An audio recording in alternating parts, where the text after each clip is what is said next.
when Jessica called at like 8 o'clock this morning and invited me to come and speak to you all. So thank you so much for coming. I know it takes a lot of energy and effort to show up on a Monday night at 7 o'clock and be willing to hang out and talk about this. So I also understand you all have lives going on, so if you need to step out and take a call, please don't feel like that's going to be a problem for me at all. I get it, we have lives outside of here.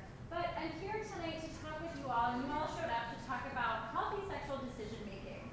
So before we jump into these lovely slides that were mostly made by Erica, I put some extra stuff in there.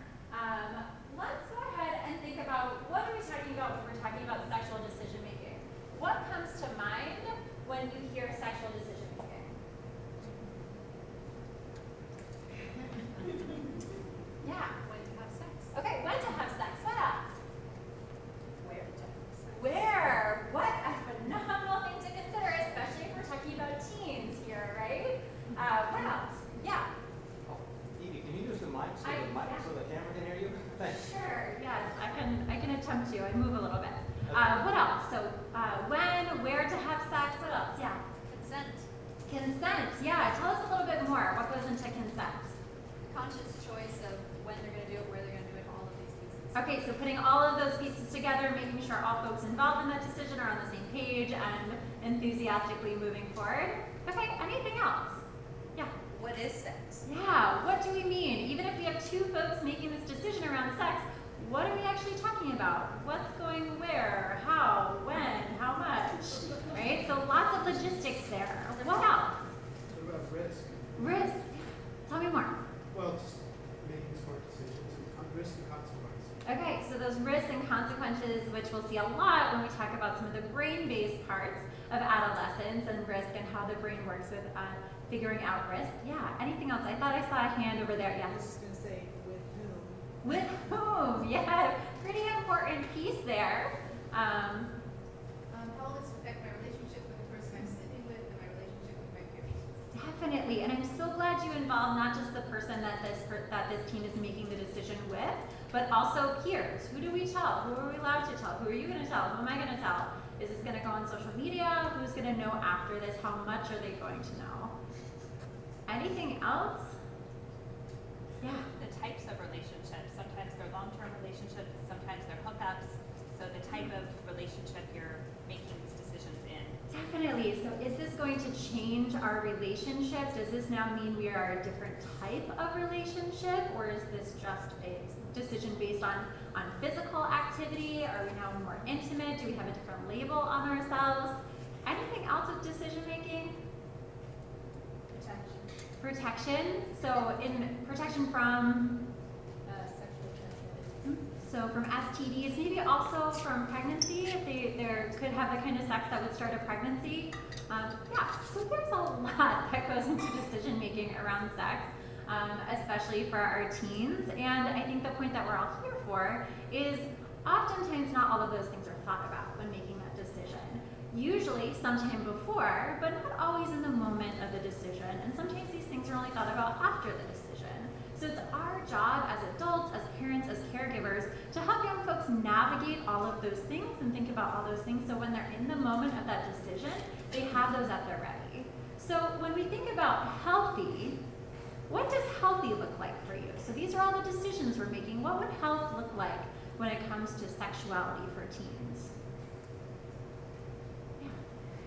When the teen's mature enough, or when it's appropriate, it's mature enough to know the difference in just having sex because somebody wants it as opposed to because you want it. Okay, so there's this element of maturity, I'm hearing a little bit more of like cognitive function around this, being able to make a decision based on something higher. Maybe not quite sure what that is, but it's not just based on the body, but maybe what the body wants, but also what the brain wants. Yeah, in the I back. was going to say intentionality. So it's not in the moment, but like you've thought it through beforehand. So there was some foresight with this, so I heard intentionality, not just in the moment decision, but this was something planned. Yeah. Healthy being safe, being protected from transmittable diseases or pregnancies, but also safe emotionally, that you're, embarking on something that you're not going to be exposed and vulnerable to other, emotional consequences that you feel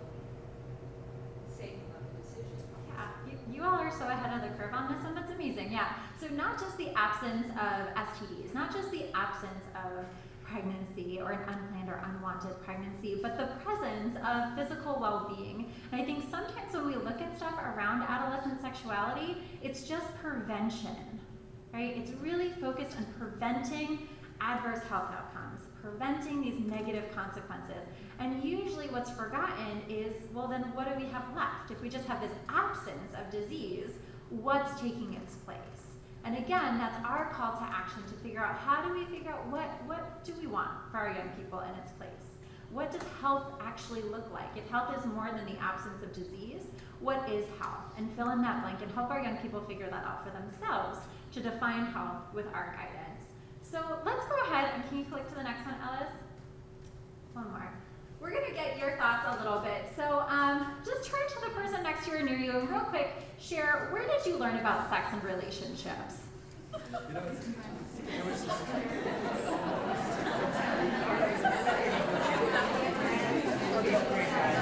Let's go ahead and bring it back in here. Let's shout it out. Where did you all learn about sex and relationships from? School. Street corner friends. Summer camp. That one time at camp? Yeah. What else? Judy Bloom. Oh, yeah. Where else did we learn about sex and relationships? Media, television. Okay. How do we think where our teens are learning about sex and relationships is different? Are there any other places they're learning from? Oh my gosh, the internet was invented. That's right. So that's a game changer. Do you think they're learning about it from all of those other sources? I don't know if they're still reading Judy Bloom, but are they getting it from those other sources? Yeah, so we have a ton in common. So I sometimes think like the internet is definitely a huge source of information. I could show you slide after slide after slide of graph that shows that the internet is winning when it comes to providing information about sex and sexuality. There's so much out there, and it's so easily accessible. I remember back to middle school when I was curious about sex for the first time, and I went to the card catalog to look it up. I literally remember leafing through and like nervously trying to find the sex card, right? And the internet was actually then available a little while later when I was in high school, but not for this kind of stuff. But now it's as easy as pulling out a phone and looking for that, right? So some of these sources are going to be a little bit different, but for the most part, it's a lot of the same. So keeping in mind that we have a lot of those same sources coming in, and just one of them is different. And the internet also is holding resources from some of those same people, peers, friends, family, media, right? So some of those same sources that we had growing up, our young folks are having now. Let's go ahead and do another one and see what messages did you receive about sex and relationships? Go ahead, turn to the person next to you, maybe the other person next to you, mix it up a little bit, get a new communication buddy.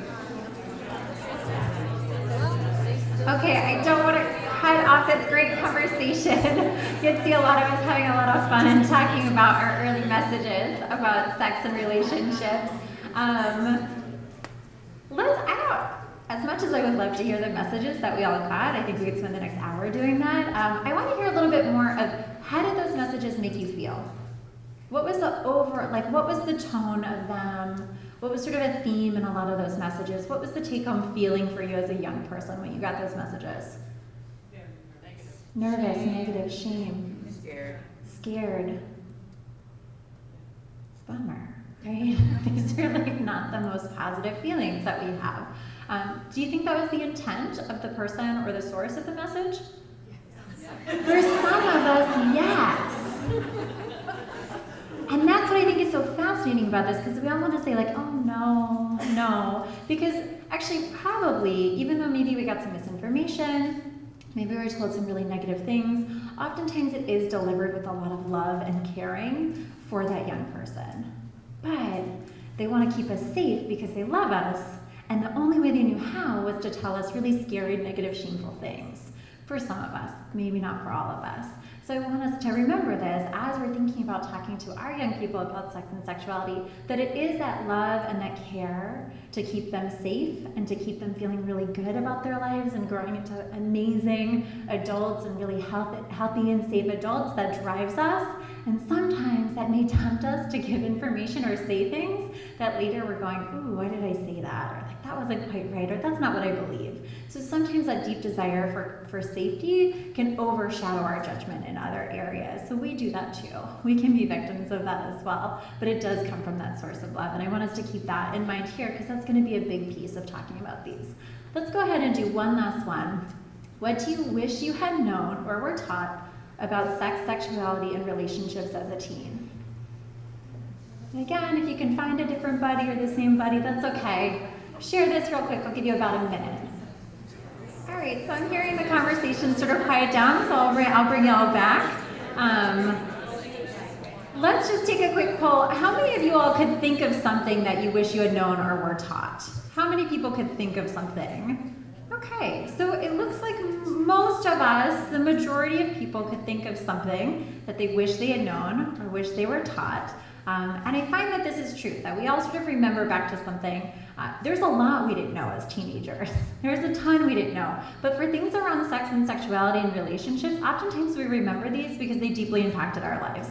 So keeping in mind that sometimes when parents and caregivers are talking to their young folks, they're a little bit worried about how much information to give. This is also true for our social issues teachers and how much can I teach in sex ed class. This is really true for any adult with a young person talking about sex and sexuality. Where is that line of too much? And keeping in mind that for a lot of us, that line wasn't met, right? We didn't get what we needed. So when our young people have questions and ask us questions, it's really an invitation for us to keep moving that line, moving closer to that line and figuring out how much more can we give. There's absolutely no research that says that it's harmful to give information. Actually, there's tons of research that shows if we give information about sex and sexuality and relationships, our teens are going to have healthier outcomes. Some of those things that we were worried about earlier, like STDs and pregnancy and non-consensual sex, those numbers go way down with the more education and information our teens have. So it really doesn't hurt to give this information, but it can be hard too. It can be hard to start these conversations. That can be really challenging. And that's why I'm here tonight. I would love to hear a little bit from you all about what would be super helpful for you to walk away with tonight. What would be a great thing for you to walk away with from tonight? What are some expectations you have? And then I can be real and let you know if we're gonna get that. How to start the conversation. Awesome. Great. How to start the conversation in a way that doesn't show I'm necessarily saying, walk me into a room. I'm hearing how to start the conversation without sort of like facilitating things further, but make sure the conversation happens without it making it sound like we're saying, go for it and do this, or let me help you do this, but I'm ready to talk about this. Okay, great. How to help girls in particular resist pressures, social pressures by boys to, well, I'm going to do it because they don't like me, or I'll do it so my friends think I'm cool. How do you get them that straight? Okay, so supporting specifically girls around some of those like gender messages to push back against if they're getting pressure to do things that they're not ready to do. Great. Anyone else? Oh, here with the red scarf and then the white shirt. Okay, so I'm hearing a little bit of like how it's actually happening, how this is happening for our young folks, because maybe what we're used to or what we grew up with was like there was a phone call, maybe you show up to the house, maybe even a meet the parents before the date kind of thing, and that's different now. So how are those connections happening? We'll look at a little bit of data that might help us understand that a little bit better for here and then nationally, but we can talk a lot more about that too. And then did you have another one? Okay, so specifically around intimacy, how do we understand intimacy? How do we teach about that? And how do we combat the messages from other places, such as media and pornography? I saw over here someone say like, oh, that's right, porn, shoot, that's one more on the list. As like, that's another thing we're up against. A lot of young people see porn and get some really mixed messages from it. So just like we do media literacy anywhere else, we're still gonna have to do media literacy with porn, but talk about another level of vulnerability for us as adults to not just talk about sex and sexuality, but now we're gonna be like, okay, let's unpack the porn that you've seen. Right? That's a huge conversation to have, but still necessary. Okay, and I saw a hand over here. So what is the true risk? We come from a different generation and know that and feel like some of the things that you're doing are just crazy. Mm-hmm. But is there data on whether there is a true risk? And just because it seems bad to us, is that really bad? Yeah, Okay, so what's the real risk? What's really happening here? I can give you a couple of key points here that actually teen pregnancy is lower than it's been in a really, really, really long time. It's the lowest that it's been in ages. So if you go to the national campaign website, they're the main folks who compile data on this. We see teen pregnancy is at an absolute low, and that's because our young folks have access to things that many of us did not have access to growing up. And that's highly effective birth control, that's free, that's easily accessible, that's long acting and easy to use. They have more access to safer sex supplies, and they have more access to education. So, and we're seeing that they're actually having just about as much sex as you all did, we all did, going through middle school and high school. And then in California, our numbers are a little bit lower, and then here in Marin County, our numbers are even lower. So a couple things there. So we're seeing lower teen pregnancy rates, we're seeing higher access to safer sex supplies and information and education, and we're seeing just about as much sex as in previous generations. And yet, there's not a day that goes by that I don't open my feed and I see some sensational article talking about something really scary out there, about every teen has gonorrhea and they're all getting pregnant. So there's lots of sensational information out there, and I think it can be hard as parents and caregivers to sort through all of that media that's telling us worry, worry, worry, and then the data that's saying oh, we're doing okay. We have work to do, but we're doing okay. So yeah, we can talk about that a little bit more as we go through today. Thank you, that's super important to bring up. Let's go ahead and go to the next one. So I wanted to honor Erica brought a lot on brain development for young folks. So let's go ahead and look here. So growth and development for adolescents, there is a ton going on for adolescents. So physically they're growing. Puberty is a thing, right? So they're growing taller, they're having all of those puberty changes, and this is happening from as early as 8 or 9 years old all the way through the late teens. So this is something that is affecting our teens in a big way, and it's not just the body changes that are happening and those things that are happening around sexual and reproductive changes such as periods, the ability to make sperm and ejaculate, right? So there's all those things as well as the body odor and hair and growth spurt and smelly feet. But also the brain is changing. So we're gonna look at some of those changes that the brain is going through. Emotionally, they're changing, becoming more emotionally mature, whether or not it feels like that on a day-to-day basis for some of us. They really are. Changing psychosexually, cognitively, the way that they think and interact with the world is changing. So this changes the way that we can talk to them. For instance, younger adolescents have a really hard time with hypotheticals. So saying what would you do if is so challenging for the way that their brains work.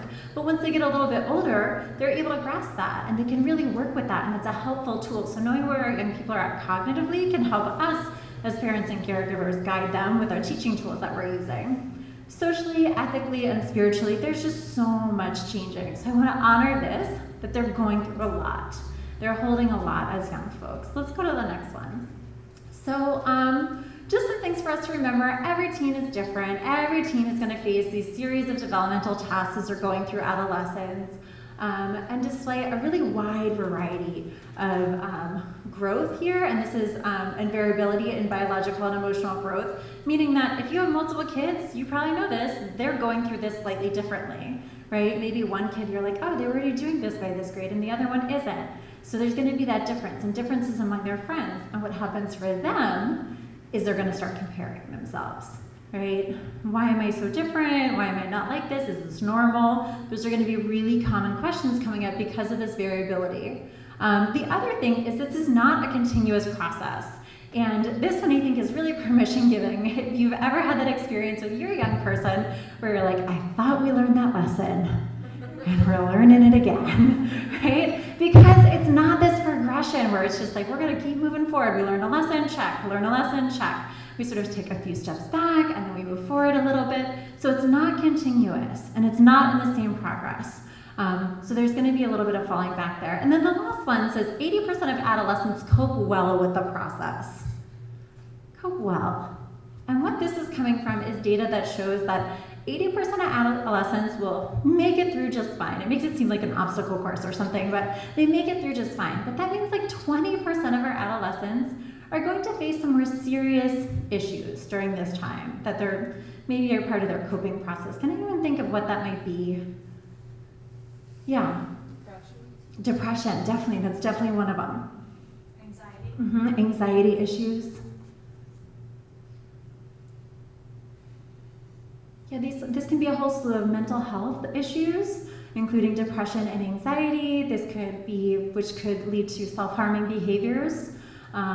This could be use and abuse of alcohol and drugs, which could be part of a coping process. So about 20% of our adolescents will experience that. What do we think about that number? High, low, expected?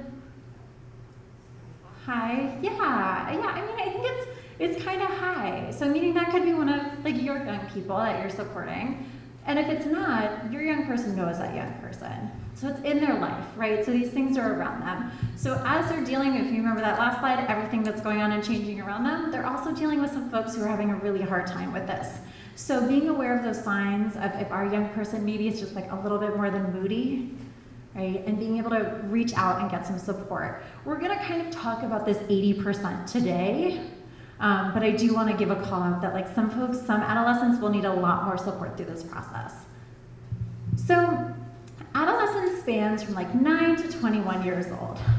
Where are your kids at in this process? How old? In the middle of this? Okay, so we're sort of in that middle adolescence. So what do we notice about the differences in the ages here between female and male?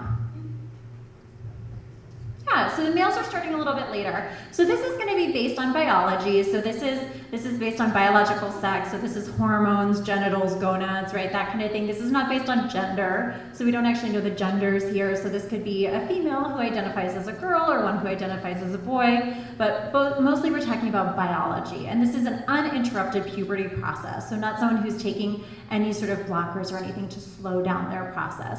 So females on average start a little bit earlier. They all sort of end late adolescence. It sort of comes together, and they're going to be all on the same track there, but a little bit earlier for females than males. So we're going to jump into the brain here, because I think sometimes, like I talk to parents, I do a lot of like one-on-one and parent sessions, and parents are like, what is going on in their head? I just don't understand it. And it is because the brains are actually operating slightly different than the adult brain. How many folks are familiar with research on prefrontal cortex kind of stuff? Phenomenal. Tell me what you know. What do you know about the prefrontal cortex? It's not formed. It's not formed. Okay, and what does that mean?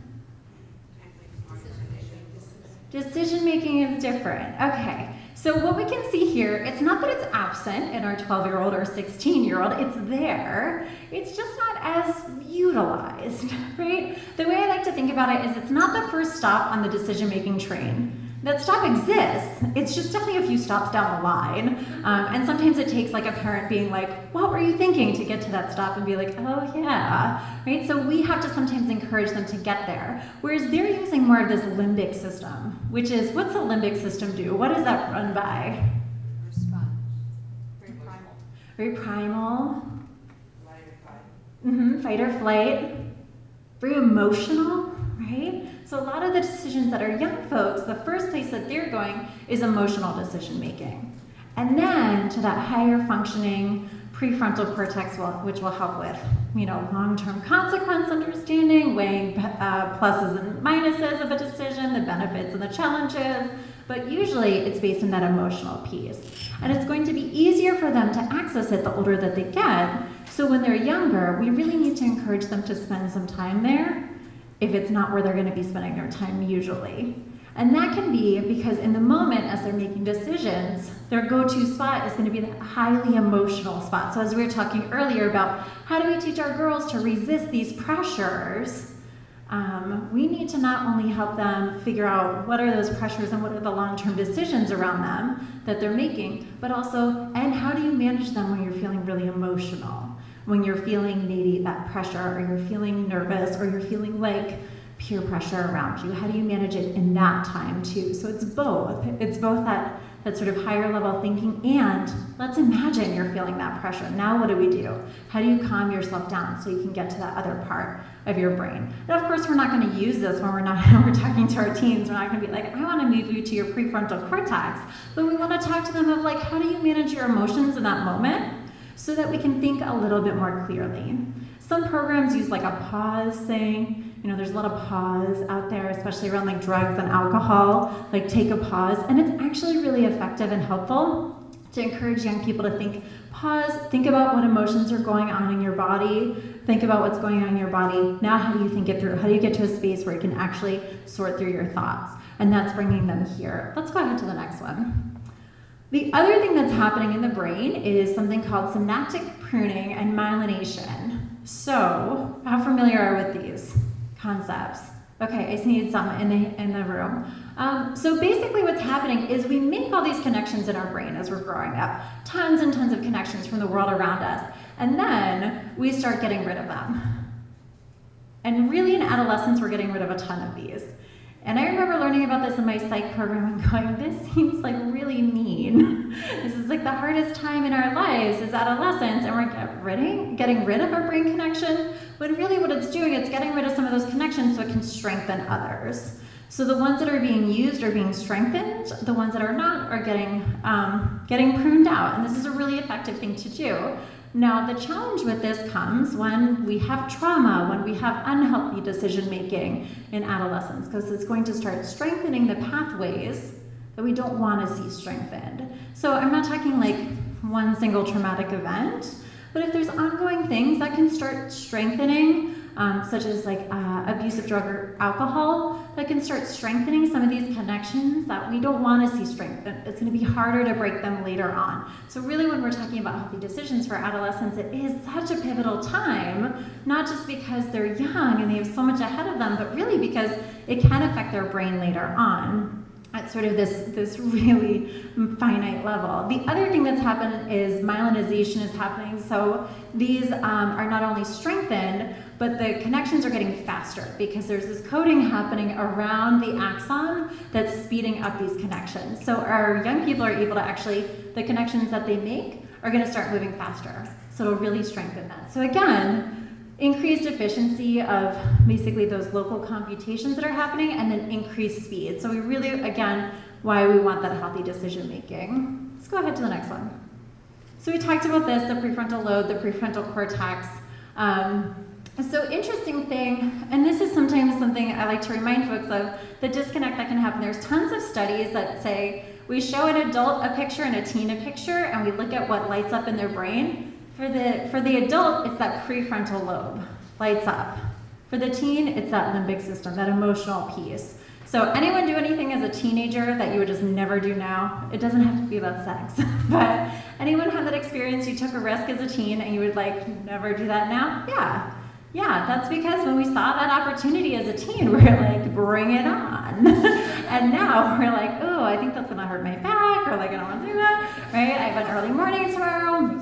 And so we think about it in such a different way, which sometimes is important for us to remember when we're talking to a teen about a decision that they're making, to almost go back to like, what's the emotional response that may be driving my teen here? To put ourselves in their shoes and empathize a little bit about like, what looks really good about this decision? Because maybe we just feel the consequences, but going back to like, what feels so good to them about this? Okay, now I get where they're at, now we can have a conversation about it. Let's go to the next one. So so risk-taking is something that we talk a lot about for youth, and this is especially true for decisions around sex and relationships. There's going to be a lot more risk-taking. If we look to the next slide, and that's again because of this balance between this sort of limbic system and the prefrontal lobe, and this will start evening out, in the late 20s, but it's definitely tipped right now, so we have our hands full. Go ahead. And then this is what I think scares a lot of folks who care about the health and well-being of young folks, is this whole risky period. I think it's hilarious how they've labeled it here.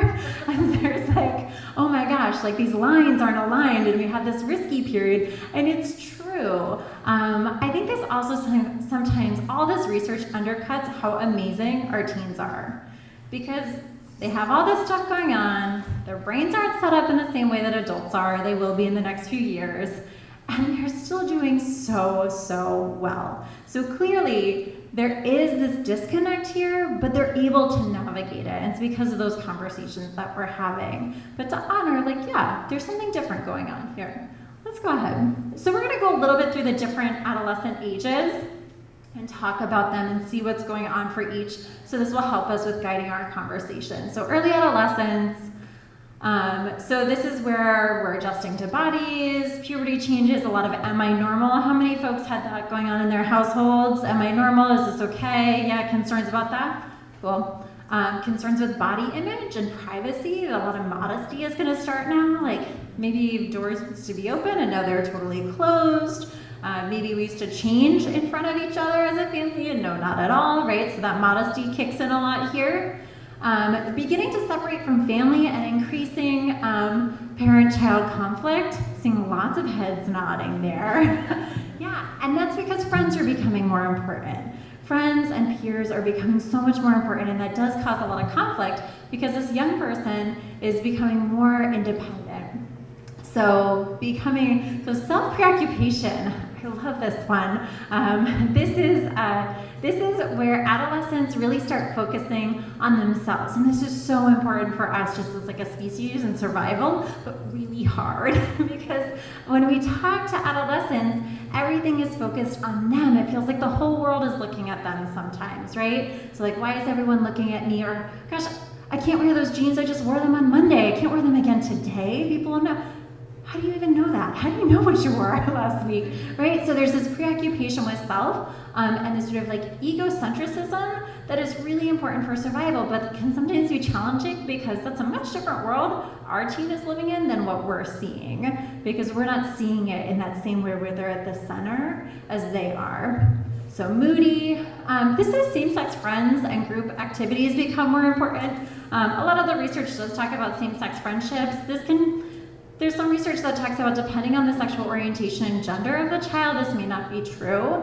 So I would actually question a little bit of this research, but yeah, friend groups definitely become more important. Concentration on those relationships with peers, and really concrete thinkers at this age. So there's like early adolescence, but they're beginning to become more abstract, but still really focus on the present. So again, those hypotheticals, those like what ifs, or like, what were you thinking would have happened? It's so hard. Or like, if you make this choice, it's going to change your future. Oh, that's really hard because they're right now. You're looking at like graduation from high school and college and future and maybe other things down the line, and they are in this moment. So really present oriented. So keeping our guidance for them to like anchoring it in the present and then slowly walking them into the future versus right going to the future. Go ahead. So into middle adolescence, so 13 to 17. So again, it's going from am I normal to like a lot around attraction. Someone said earlier what influences our children, and I heard media. A lot of media comes in here. So that media literacy is going to be so important. Increased independence from the family, so maybe pushing for that later curfew, wanting to hang out with friends on weekends when it used to be family time. Peers are just becoming more important, and then basing decisions on what other folks are doing. Experimenting happens. So with relationships and sexual behaviors, if we look at some data, this is really where sort of sexual behavior is going to start happening, or be talked about, or be desired. And then it says movement towards forming sexual orientation and identity. This is usually where young folks come out as queer or trans, is around this middle adolescence. So there's lots of research that shows, so for like folks in their 60s, it was about age 37. That was the average age for coming out. And then for folks who are in their like 40s, it was about like early 20s. And now for folks in their 20s, it was like 16 or 17. So for our young people, coming out is happening like middle or early adolescence. So it's happening younger and younger. Do folks know out or queer students in the schools? Okay, yeah, right? So this is something that maybe like when you were going to school, there's no one who's out. It's very likely, right? But now a lot more around sexual orientations. But it says it's forming, but I would say more so a realization of sexual orientation and a communication around sexual orientation is happening. Becoming better at abstract thinking and being able to apply that to decision making. So this is where we're getting able to start a little bit more on those hypotheticals, right? The what ifs. And then development of ideals and selection of role models. This is where we start seeing posters go up in rooms, right? And like like picking like this is my favorite person or this is who I idolize. This is happening usually around middle adolescence of picking those role models. This is who I want to be when I grow up, kind of thing. And this might not always be the ones that we want them to be. Okay, so late adolescence. All right, so autonomy, so they're becoming more autonomous. Body image and gender role definition is nearly secured. So again, gender role, I think this is probably happening earlier, but communication around gender roles is usually happening around now. So whereas folks will come out with their sexual orientation in middle adolescence, it's more likely for them to come out about their gender in late adolescence. And this is usually for folks whose gender doesn't match what we think their gender is. Right? So that's happening a little bit later. Getting a bigger worldview, sort of stepping out of that egocentric brain. That abstract thinking is getting a little bit better. More emotional security. A stability and intimacy skills are building. So we're seeing a lot more coming together here. This one's so lovely. Ability to express ideas in words. Anyone struggling with this right now? Yeah, right? Oftentimes they come and we like have these conversations about how to talk to your kid. How many people have a kind of young person where they're like, how do I get my young person to talk to me? Right? Yeah. So a lot of us are like, I want to have that conversation. I just need to like figure out how to start it. But then I started and my kid's like, Mom, leave me alone, right? Not now, I'm busy. So figuring that out, this is going to become easier as they're able to actually put what they're feeling into words. That's not something that's happening in that middle adolescence. It's still really a challenge for them. More concern for the future. So whereas the future used to seem so far away, now it's something we can think about. It's a little bit more close to home. And then transitioning to more adult roles. So we're looking at this as going until 21 years old. This could be graduating college, right? So late adolescence can span like freshman year of high school all the way through like college graduation. So this is a huge piece here. So thinking about all these things, I hope you were sort of thinking about your young person as we're going through there and being like, that seems right, or that's a little bit off, and trying to figure it out. I want you to just take a second and think to yourself, what do you want your child to know about sexuality and healthy relationships? What do you want them to know? What would be important? Give it like 30 seconds, and then when you're ready, turn to the person next to you and you can share this. If this is someone who is also parenting the same child as you, great. Don't feel like you can't talk to that person, because then that's really interesting to see. Are you going to share the same thing? Do you want the same thing? Do you want different things? So go ahead. Once you have something, turn to the person near you and give it a share. Okay, hopefully everyone had an opportunity to share, or at least hear someone else's, so we hear what else is going on in the room. Anyone want to share with a larger group what you want your kid to know? Yeah. I was just saying that my daughter said she doesn't have time for a relationship. And that makes me really sad because I think that your choice of spouse is far more predictive of your life happiness than when you go to college or your job. Mm-hmm. And I wish that kids would put more emphasis on practicing those kinds of relationships. Mm-hmm. So I was hearing that your child says that there's no time for relationships, but that feels like a really strong value to you, that happiness is deeply tied to who we're in relationships with and how we like building those early and getting practice for those early. Excellent. What else? Yeah. There's a lot of confusion between intimacy and sex. Now people think intimacy is sex, but it's really about the communication and connection that you have with the other person. Mm-hmm. That's one thing. So you want them to know the difference between intimacy and sex, and then it sounds like a little bit also where they overlap, like where they can hang out together, but very like the Venn diagram. What's different in these circles? Well, like the communication between partners is better than, the best sex has happened when you've had the ability to really communicate with somebody. Mm-hmm. Okay, yeah, so that sex can be better when we understand that intimacy piece and we have that communication piece. Okay, great. Yeah, what else do we want to share with our young folks? I want to figure out how to convey, kind of teach the values of the emotional benefits, not just it's along the same lines, mm-hmm. but not just the physical, especially at this age, it's more, treating object to object versus the emotional benefits of being something. Okay, so more of the emotional side of sex and relationships, not just the physical piece. Yeah. these are so great. I can tell you, these are not being taught in social issues classes, given that I wrote the curriculum. And I can tell you that because the state doesn't require us to teach them, and the state actually tells us to not teach some of these things. Because a lot of these things are really strong values, and if I'm coming in as a stranger, I don't have a teenager. You all have lots of expertise on that. I don't have the expertise on going home to a teenager. I just have like tens of thousands of teenagers that I hang out with across Northern California every year. And we're not told to give them values, and that's really important because if I went in there and I shared my values as an educator, I hope I would get angry calls from all of you. I really hope I would, because my values likely don't align with yours. So every single day that I teach young people, whether it's a 4th grader or a 12th grader, every single day I'm teaching, I say, that's a great question for a parent, guardian, or trusted adult, because they have so many questions on values that I just can't give them answers for. So things like this intimacy and that the emotional connection and valuing relationships, maybe over like other things that they're putting their time towards, I can't give them that education. Their social issues teachers can, and we're encouraged not to. So really being secure and clear in your values as a parent is so important.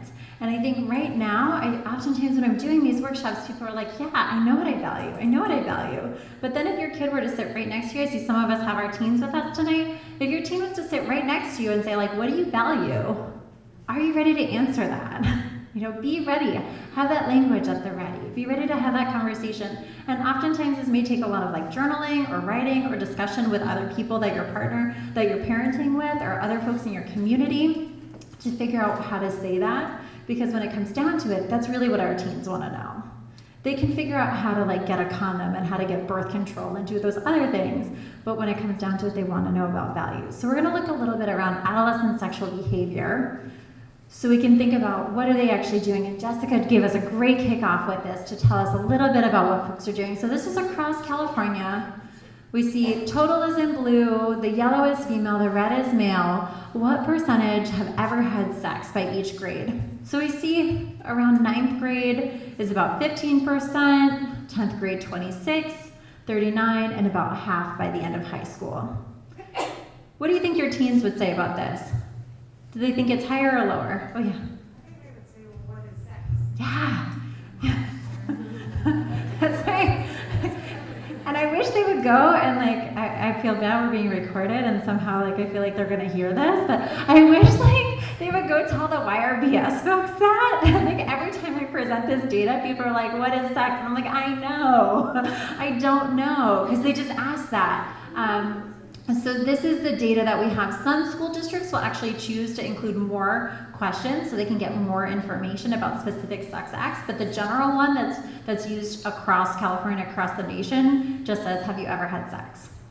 And then that young person gets to decide for themselves, which is also a really powerful thing, to have our young people be able to know what sex is for them. What a great conversation to have. Sit down and say, what do you think sex is? What does that mean to you? Oh, so much there. Okay, but yeah, it's about half. So I think oftentimes when we talk to high school students, they feel like this is really low because they feel like everyone's having sex. There's a lot of conversation around sex. There's media saturation around sex. So oftentimes this is seen as really quite low by our teens, but about 50%. Let's jump to the next one. So here we're seeing Redwood and Drake. We didn't have Tam High data available, but so same question, have you ever had sex? It's about 40% of Redwood High students who took the survey, and then Drake High by 12th grade at 62%. So we're seeing some differences there. Yeah.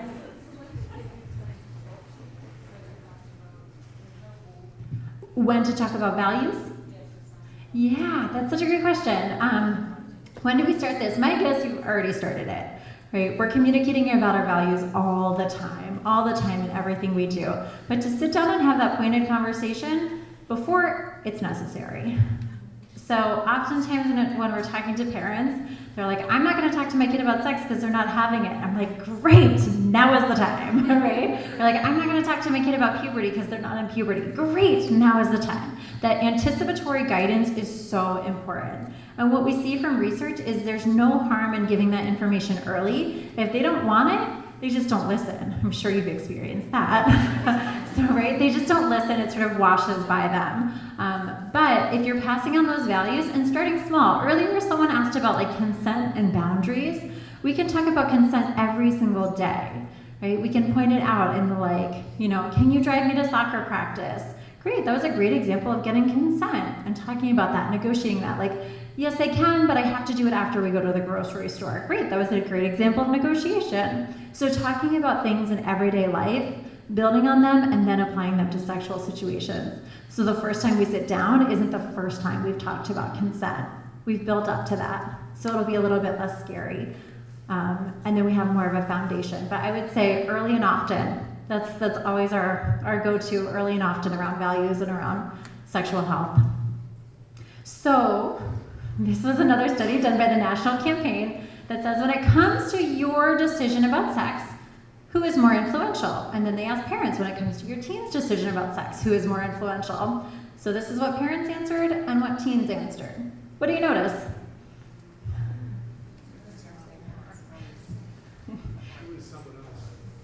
Okay, so I'm hearing a lot.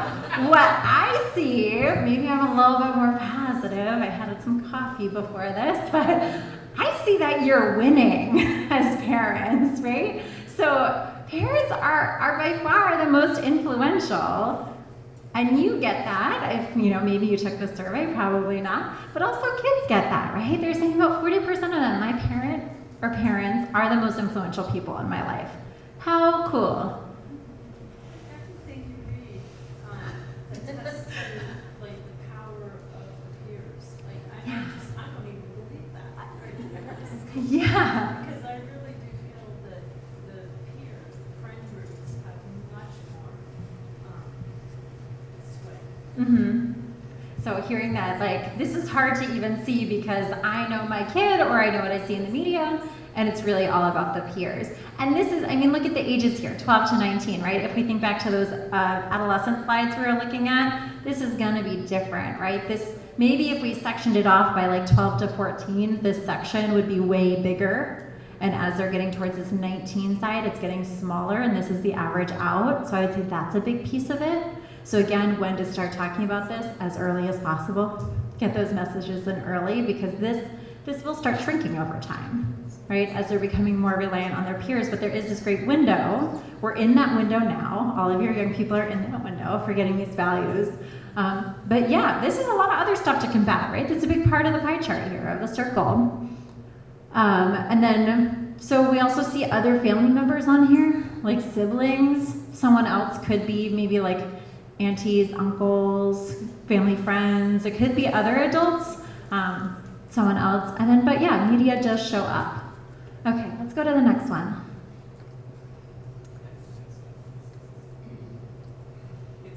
Oh, okay, thank you. So here we're seeing by male and female. So I'm guessing they actually meant by gender here. So when they did this study, so by gender, same thing, we're seeing females are a little bit more reliant on parents than males, but about a quarter of their decisions are being influenced by their peers, but still, parents are ranking pretty darn high. Let's go ahead, and then here we go. I knew we had the ages here, so we can see that difference, how it does get a little bit smaller over time. So that difference between 12 to 14 and 15 to 19, as that shrinks a little bit. Not a ton though, I mean still 36%, pretty darn good. But we are seeing that difference as that friend part is getting a lot bigger. Okay, let's go ahead. So, pressure to have sex. This came up earlier. Someone was asking about pressure to have sex. Here's where folks are feeling pressure from. So, all teens together, the number one is friends over here. And then interestingly, so for females, it's a partner, and then for males, it's going to be those peers. So thinking about the gender of your kid, maybe exploring a little bit more about where these pressures are coming from. If you're used to talking about pressure from a partner around sexual decision making, you may want to shift that dialogue to also include pressure from friends and peers, right? Same thing for females. It's not that friends and peers aren't absent, they're just a little bit smaller. And the media does show up there. So having these conversations about pressures to have sex that acknowledge all of these. Go to the next one. Okay, and then how often is this happening? So about 70% of our teen girls and 80% never. But almost 30% and 17% sometimes this has happened, that they're feeling pressure. That doesn't mean that the act happened or that something happened, but the pressure was there that they felt it, which could influence future decisions. So again, mitigating that, having those conversations is going to be really key. So where could we bring up a conversation about pressure and sex if we know the pressure is mainly coming from partners, friends, and the media? When could you bring this up? What's a teachable moment around this?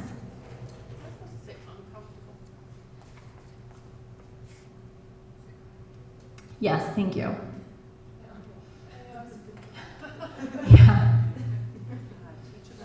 Yeah, what's a teachable moment? So if we know that our young people are experiencing pressure around sex, not the majority of them, but many of them have experienced it, and it's mostly coming from partners, friends, or peers, and media. What's a teachable moment? Where could this come up in our everyday life that we could just like press pause and have a conversation? Watching something on TV. Okay, yeah. Anybody think of a TV show where this comes up? Friday night. Yeah, Friday Night Lights, yeah. Great TV show to bring this up with. Yeah, if you're watching that. If you're not, pull it up on Netflix, totally worth your time. Just watching with the president?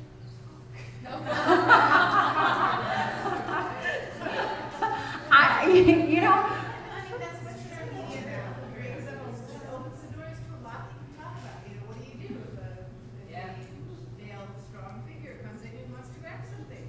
You know, that's a question that you don't want. So Yeah. that's a conversation. yeah, that's so great. And having that conversation of how do you feel about this being an element of our president-elect, and then what would you do if that showed up in your real life? So anchoring in the present, how do you feel now? What would you do if that showed up for you in the future? Is so great, right? Anchor it in where we are, and then bring the hypothetical in. Yeah, so there's teachable moments all the time. I would say music is so great. There's so much music that talks about this that we can bring it up with. And then I feel like, so I'm on campus all the time teaching at schools, and I see pressure all the time happening. Like pressure to like, you know, come with me, like, hey, walk with me to class. Like pressure to just like walk with someone to class or share something if they don't want to. So there's these little everyday pressures that I think we can use as teachable moments before we get to even talking about pressure around sex. Okay. This slide is talking about if someone has ever had sexual intercourse, do you wish you waited longer? So we see teen girls 12 to 19, teen boys 12 to 19, and then the older ages 15, sexually experienced teens age 15 to 19, and teens overall age 12 to 14. So what do you notice about these? Yeah. So do you discuss how to overcome pressure in your Yeah, so that's such a great question. So is this discussed in the classes that your young folks are getting? Yes, there's definitely information about boundary setting and communicating boundaries. The state of California has decided that it's really important for us to teach like asserting boundaries and saying no. They have not decided that it's really important to talk about negotiation and saying yes. So that's not part of the ed code. So what's talked about a lot is how to set those boundaries and assert them. But then what happens if our teens only know how to say no? What happens? They don't know how to negotiate. And then sometimes no is the only word that we know how to use or we're told we're allowed to use. There's lots of norms around you're not allowed to say yes. So no is the word that they find power in, that they're allowed to use in these negotiation situations. And they're left without the tools to actually negotiate what they do want, right? And sometimes then they default that decision to someone else. Yeah. I was going to say, you mentioned earlier, like bringing up these situations and talking to your kids. You could also practice the negotiation if you're a yes to the person but a no to the activity. Exactly, yeah. So breaking out those different things. Thank you so much for bringing that up. So talking about the difference between like being a yes or a no to the person, the activity, the time, the place. I love that we brought up place earlier. That's so important for teens who are thinking about like sexual behaviors. So yeah, maybe you're a yes to the activity, you're a yes to the person, you're a yes to the time, but you got no place. right? Or not right now because I actually have to study for my test because I value that a lot, but like maybe we could do this some other time. So figuring out where the yeses and the nos are, so important. And that takes a lot, and that takes a lot of bravery as parents to be able to dive into those nuances of that situation. And maybe it's just bringing that up as a concept, not being like, let's sit down and think about what you want sexually, right?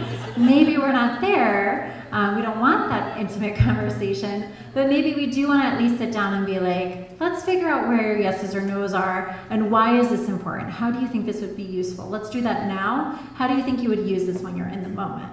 How can you remember this when you're feeling that pressure? Okay.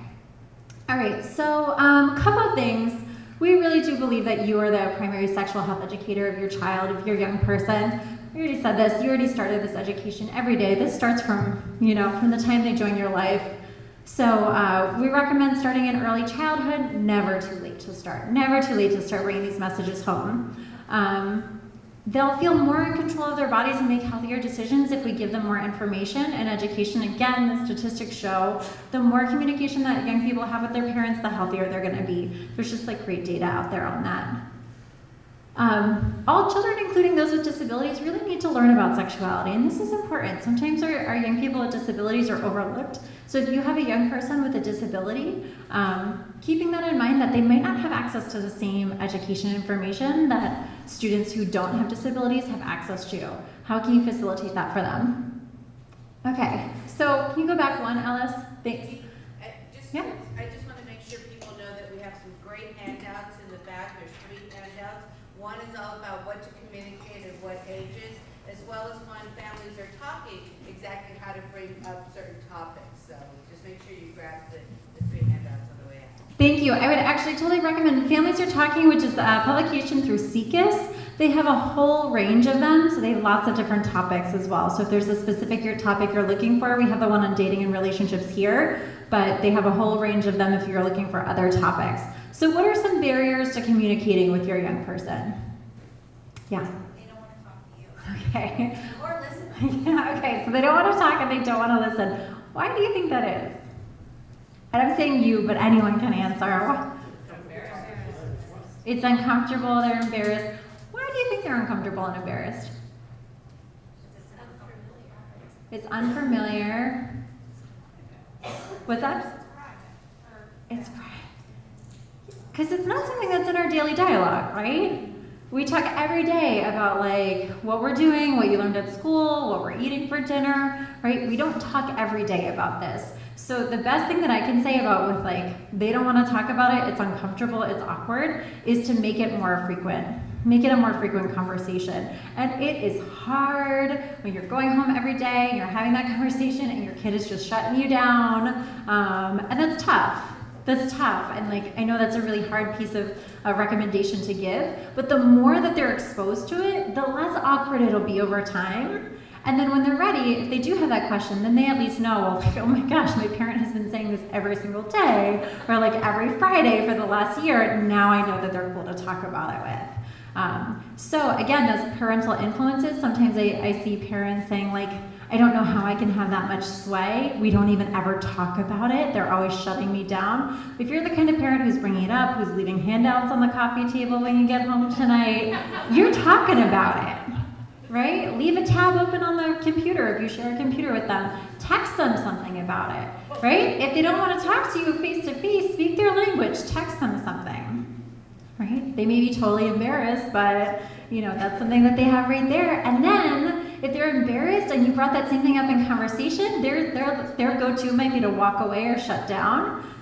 They can read that text. They can maybe click that link and they can read it without you knowing, which gives them a lot of power in that situation. Because teens can be really hard for them to admit what they don't know. So sometimes these conversations are hard, especially if we're saying like, oh, I saw this thing on Friday Night Lights and I was thinking, what do you know about that? And they might not know anything. They may not have the words or be able to put them into words just yet. And that's really threatening for them. That puts them in a really vulnerable place. Versus if we text them and they can look around so we can try and speak their language. What are some other barriers to this? Just that the parent is so often public enemy. Yeah. All I have to say is like, milk is white, and my daughter will, or you're so narrow-minded, or whatever it is. Yeah. I mean, it's very contentious. Yeah. And so to then delve into a topic that isn't normally spoken about. Yeah. is really challenging. It can be, yeah. It can be so hard. And sometimes we'll make it through all of adolescence without having like that great conversation that really felt like, gosh, we got there together. Some things that we see from studies that show work is prefacing that conversation with a feeling of like, I really want to talk to you about this because I love you and I care about you so much, which they might push back about, but it's going to be a little bit harder than like, it's important that you know about sexual safety. Oh, gosh, we took that class. But like, I really love you and I care about you and I want to have this conversation. Can we have some time? Will now work for you? Is there another time that works for you? Give them more power in the conversation. Give them as much time as possible. Let them know that you want them to be a part of it and you want them to show up to it, and what can you do to help them do that? So like, is now an okay time? Maybe we could talk some night after dinner one night this week.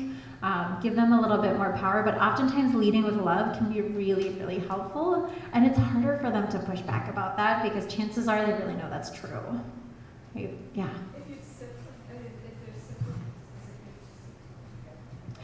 Oh, great question. So siblings, talking them together or separately, I think it's going to depend on the young people and their. We saw 9% of them were highly influenced by their siblings. That's amazing, right? So I would say that if you're talking to one, maybe that information is going to the other, right? So they may be sharing information. That may be something they bond over afterwards, like, hey, did mom have that talk with you? Yeah, me too, right? And they can continue that conversation. But I would say some can happen together, especially those values conversations that are based on everyday kind of stuff, definitely happen together. And then maybe more specific stuff separately.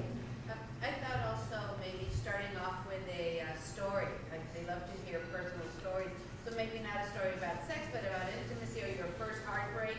Because, they'll go through that first, the heartbreaks and the, liking someone who doesn't like them, maybe telling them how you felt that experience. So storytelling, I find, works too. Yeah, and it can work both ways. So storytelling can be really great both ways because, again, if they're at the center of their universe, they are the main character in their story, and we can ask them, like, what's going on? Like, what have you heard? And they might not be willing to open up about what's going on with them, but they may be willing to open up about what's going on with their peers. So maybe they're not comfortable talking to you about their vulnerability or their challenges that they're having, but maybe their friend is having some challenges. What a great way to start that conversation. If they're willing to tell you that story, and you can talk about that, you're getting your values in there, you're getting information in there, you just are sort of using another venue. Yeah. Any other challenges or barriers to communication? Time? Yeah, tell me a little bit more about that. Sports, activities, homework. Yeah, your kids are busy, right? They're so busy. We're busy. So finding that specific time for it and letting them know. I've seen a lot of parents say, we're going to schedule like a lunch together. We're going to do this thing together. And they're like, this is the time I'm going to have the conversation. If that teen doesn't know it, that may not go as well as you're hoping. So it may have to be scheduled in. If we're highly scheduled people and our students are busy with sports and outside and like other academics and all these other things that they're doing because they're super amazing, high achieving young people, we may have to actually schedule it in. But let them know, like, I want to have this time because I want to have a conversation with you that's really important and about relationships or whatever it is that you're going to bring up in that moment. The other thing that worked for me was finding a video, like a video link that I liked, and then just emailing it. I saw some Katie Greer stuff that I liked, and email it. And never saw or even talk about whether he watched it or not. And then one day I was trying to give him a hug, and he was pushing me away, and I was wanting to hug, so I grabbed him even more, and he goes, Mom, you do not have consent. I'm like, oh, okay. So I didn't even know at that point. It's like, okay. So they do somehow get it. Yeah, that's so great, providing them with the resources so they can do it on their own time and then bring it back to you when they're ready. I love it. Let's go ahead and see if we can do, so these are common ones. that I hear in these workshops, sometimes thinking about our own experiences or combating those other messages, like, am I actually getting anywhere with them, can be a concern. But yes, knowing, yes, we are getting somewhere, even if they're not giving us the feedback that we're getting somewhere, it is actually helping. So a couple things that we want to keep in mind: communication, being very clear about our own sexual values and attitudes. Being very clear on that. Oftentimes this is tough for us to communicate and to put into words as well. So that's what I was saying, having that practice beforehand so you know exactly how to communicate that, so you can do it really well in the moment. So we don't have to have all the ums and and I think and I feel kind of thing.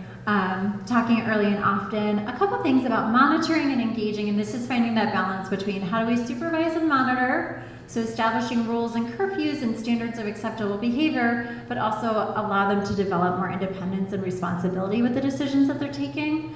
And most of the literature here says like small steps, right? Small steps and successes, setting them up for successes with each one of these so they can succeed, and then we can expand a little bit more. But keeping track of like who their friends are, what they're watching, what they're reading can be really helpful. Those can also lead to those teachable moments. Encouraging healthy dating practices. So someone earlier was like, they don't date. There's this whole new culture. So this is still, all the literature is framed under like dating practices, but this is still going to be any of those. So communication is gonna happen whether they're dating or this is the hookup, whatever it is. So if that healthy practice is around communication, still sharing about communication, still sharing about the importance of intimacy. And this is one that comes up a lot, discouraging teens from developing relationships across age groups. So, and usually we see this happen between younger girls and older boys, or older boys and younger girls. And why is that happening?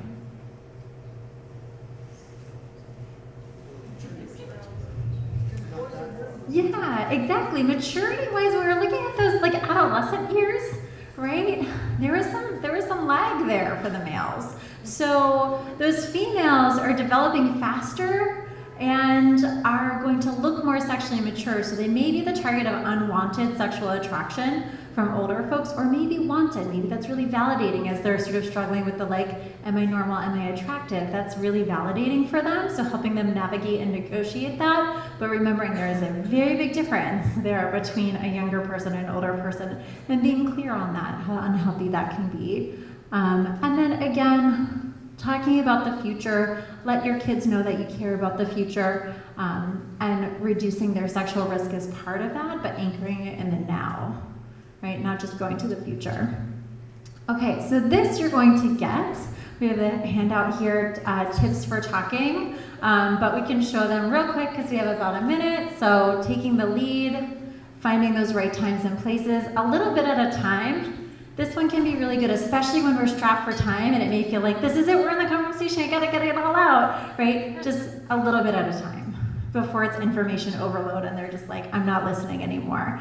So that's small amounts each time, different topics. Maybe they're still closing the door on you and they're not engaging, but as long as you're bringing them up, it can be really helpful. Letting them know that you're available, like, okay, I get it, you don't want to talk right now, but if you ever do, I'm here. You can always text me, you can always call me, you can always find me. I'll never be upset if you bring a question to me. When we talk to young people and we say, what are you looking for in a trusted adult to talk to? They're never like, I'm looking for someone who has accurate information, right? That's not it. The internet has that, right? They know what websites to go to. They're taught about that in school. They know how to get that. They're looking for someone who they can trust and they feel safe with, right? And sometimes that's their parent and sometimes that's someone else. And our role as parents and caregivers is to make sure there's just someone. That there's just someone in their life that's having that conversation. But letting them know we're available is gonna be great for when that crisis happens, when that big challenge happens. Spend more time listening than talking. Again, like letting them sit in the middle of their world and tell you about their world. And if you don't have a talker, this is gonna be really hard. They don't wanna talk. But allowing that, at least opening the door for the conversation so they have to shut it versus you shutting it down. Okay, we really wanna be honest. Again, earlier when we were talking about what you wish you had known and what you were told in the messages, I heard a lot of messages that were like incorrect or dishonest. So being really honest about what we know, what we don't know, what we like, what we don't like. And a lot of this is sometimes if you don't know, just saying, I actually don't know how I feel about that. That's such a great question. I'm so glad you came to me. I'm so glad we're talking about this. That's really big for me. I need some time to think about it. Take some time yourself rather than trying to like figure it out as you're treading the water of that conversation. Take a pause so you can give that honest answer. Respecting their privacy, this can be really hard if you want to know what's going on in their social life, especially on social media, but having those boundaries or letting them at least know where those boundaries are. Like, here's what I can see, here's what I won't see, here's what I'll look at, here's what I won't look at. And then respecting those and encouraging them to respect yours as well, having those same boundaries for yourself. Using positive and inclusive language, again, a lot of times this inclusivity comes around like gender and sexual orientation and dating practices because this is all fluid and our young person may change who they want to date or who they're attracted to.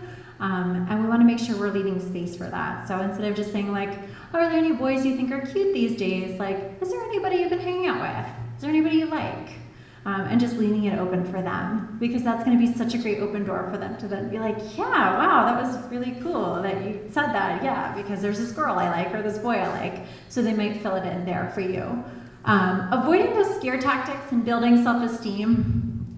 So talking about both the benefits and consequences of sexual decisions. So again, I think it's really easy for us to talk about those consequences, the negative things, but also talking about the benefits, the positive, the intimacy, the relationship building as well. And then making it a habit to share those values and beliefs every day, really every day. If there's things that you think about, if you're driving home tonight and you're thinking about what do I really value about sex and relationships and sexuality that I want my young person to know, think about where do those values show up in everyday life and how can I start talking about it? Because maybe they don't want to talk about sex, but you can secretly talk about it about other things.